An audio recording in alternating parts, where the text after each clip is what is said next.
Imagine for a moment a park bench where two men are sitting.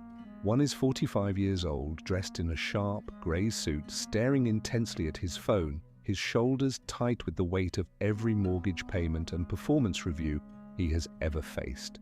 He is the picture of what society calls a mature adult. Next to him, another 45-year-old man is wearing a faded band t-shirt, laughing loudly as he tries to master a trick on a skateboard, completely indifferent to the judgmental stares of passers-by. Most people would look at the second man and think he is going through a midlife crisis or that he simply refuses to grow up. We are told from a very young age that life is a series of stages and that eventually we must put away childish things to embrace the seriousness of existence. But according to psychology and neuroscience, the man on the skateboard might actually be the one who has figured life out. Stay with me, because what I am about to tell you will change the way you look at maturity forever.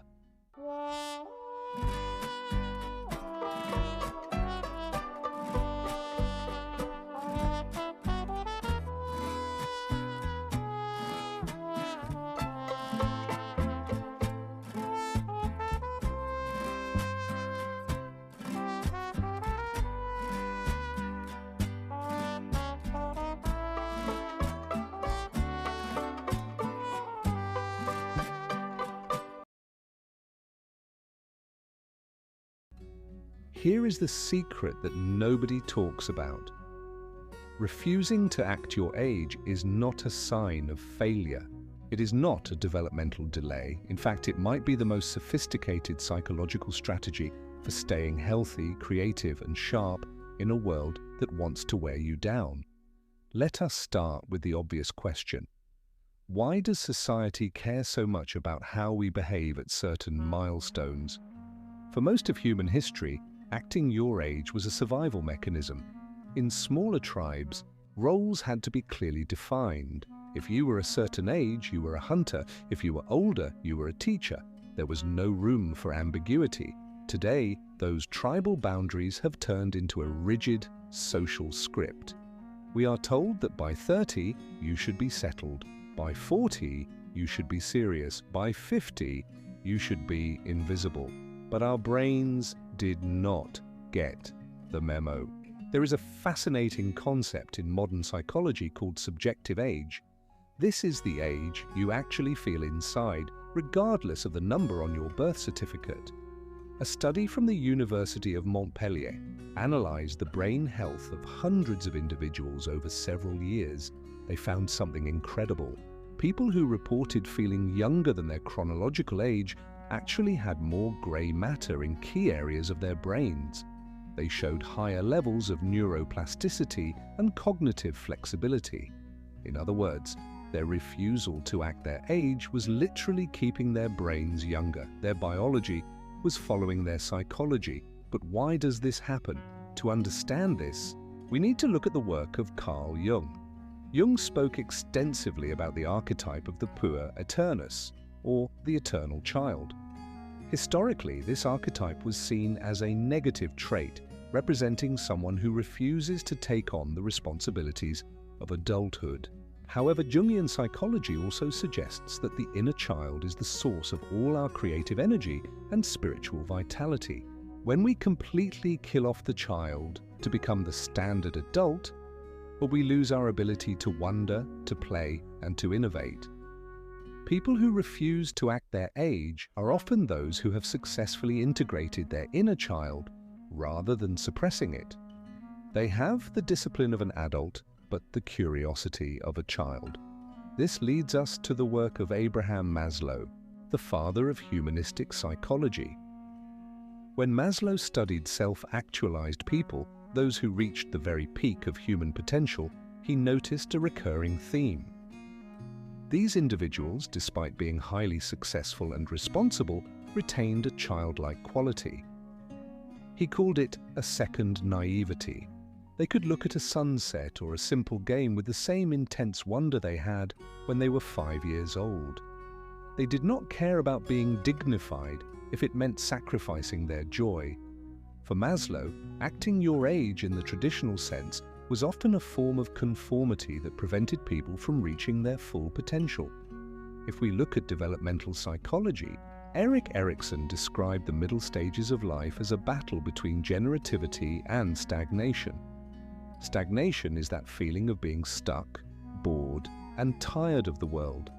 It is the literal definition of acting your age when your age feels heavy.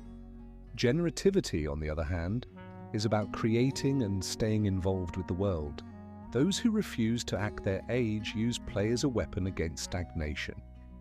By continuing to engage in youthful activities, whether that is gaming, learning a new sport, or dressing in vibrant colors, they are keeping their psychological systems in a state of growth rather than decay. Now, before the critics argue that this is just an excuse for irresponsibility, we must make an important distinction. There is a difference between being childlike and being childish. Being childish is avoiding your bills, failing to care for your family, or lacking empathy. That is developmental arrest. Being childlike, however, is a choice. It is the ability to maintain playfulness and curiosity while still handling the heavy lifting of life. It is having the hands of an adult and the eyes of a child.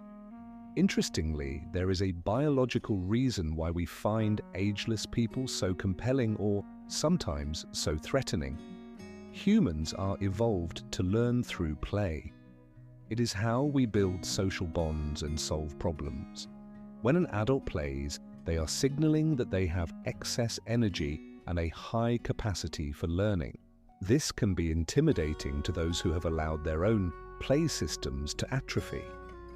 When someone tells you to act your age, what they are often saying is, "Your freedom makes me feel uncomfortable with my own self-imposed limitations." So we often find meaning in narratives. The standard narrative of life is a bell curve. You grow up, you peak, and then you decline into a quiet, dignified old age. But people who refuse to act their age are rewriting that story. They are treating life like an open-world game, where the levels do not get more boring as you go, they just get more complex. They find meaning not in being appropriate, but in being authentic. A 2021 study found that people with lower concern for age-appropriate norms scored significantly higher in openness to experience, one of the big 5 personality traits. This openness is the single best predictor of longevity and life satisfaction. They aren't spending their time experiencing a midlife crisis because their whole life is a series of small, joyful adventures. They are engaged in their own lives as participants, not just as spectators of their own aging. So, what does all this mean for you? If you find yourself wanting to start a rock band at 50, or if you still feel the same excitement for cartoons that you did at 10, remember that you are not broken. You are not failing at being an adult. You are actually engaging in a sophisticated form of psychological preservation. Your brain's reward system, your tribal instincts, and your cognitive health are all benefiting from your refusal to sit down and be quiet.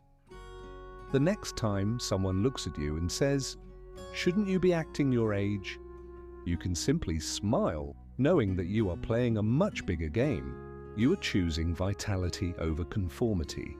You are choosing grey matter over grey suits. You are not just growing older, you are growing wiser without losing the spark that made life worth living in the first place. If you identified with this, you'll probably love discovering why people who talk to themselves out loud may actually possess a superpower. Click on one of these videos to find out why your unique way of thinking is exactly what the world needs right now.